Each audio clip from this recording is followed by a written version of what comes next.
बिहार की 4 सीटों पर हुए उपचुनाव का कल रिजल्ट आएगा। इमामगंज को छोड़कर सभी सीटें महागठबंधन के खाते में थी। जनसुराज पार्टी की एंट्री से उपचुनाव का दंगल काफी कांटे का हो गया है। इमामगंज सीट से जीतन राम मांझी की अग्नि परीक्षा होगी तो रामगढ़ और बेलागंज में आरजेडी की ताकत का पता चलेगा। कल के परिणाम से पहले सियासी दलों की धड़कनें बढ़ी हुई है। दोनों ओर से जीत के दावे किए जा रहे हैं। बिहार विधानसभा की 4 सीटों पर हुए उपचुनाव के नतीजों में अब महज कुछ ही घंटे का वक्त है। शनिवार को क्लियर हो जाएगा कि सत्ता के सेमीफाइनल में जनता किसके साथ है। बीजेपी और कांग्रेस से दोनों से सभी 4 सीट जीतने की दावेदारी की जा रही है। भरोसा है कि अभी 4 सीट में इमामगंज जो जीतन राम मांझी जी का सीट था, जो हमारे एनडीए का सीट था, लेकिन तरारी, रामगढ़ और बेलागंज में जो है वो विपक्ष के हाथ में था। हमारा बेहतर परफॉर्मेंस होगा और मतदाता का रुझान हमारे तरफ है। दावा करने में किसी को कोई मनाही तो है नहीं, लेकिन जो वोटिंग पैटर्न था, जो रिपोर्ट्स हम लोग के पास आई, उससे तो साफ इंडिकेशन मिल गया है कि इन 4 सीटों पर महागठबंधन के प्रत्याशी जीतेंगे।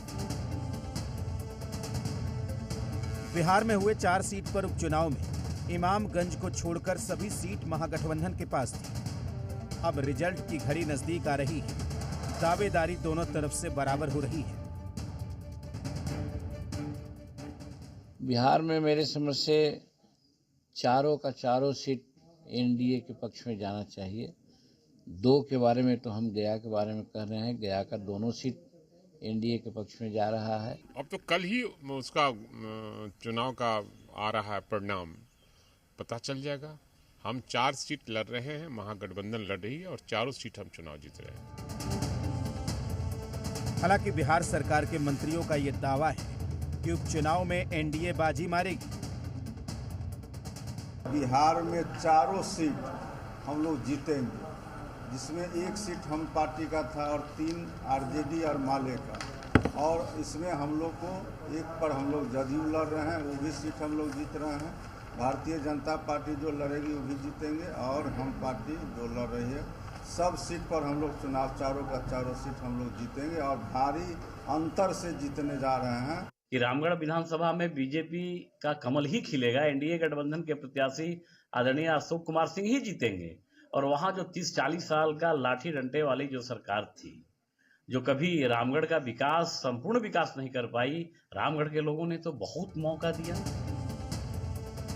दरअसल बिहार की 4 सीट तरारी, बेलागंज, इमामगंज और रामगढ़ में उपचुनाव हुआ। इन 4 सीट पर जीत हार से बिहार विधानसभा चुनाव 2025 के लिए एक संदेश मिल जाएगा। जिसकी जीत होगी वो बुलंद हौसलों के साथ आगे की लड़ाई लड़ेगा और अपनी रणनीति में कई तब्दीलियां करनी पड़ सकती हैं। इमामगंज जीतन राम मांझी के लिए अग्नि परीक्षा है, तो रामगढ़ और बेलागंज में आरजेडी का टेस्ट होने वाला है। ब्यूरो रिपोर्ट, जी मीडिया।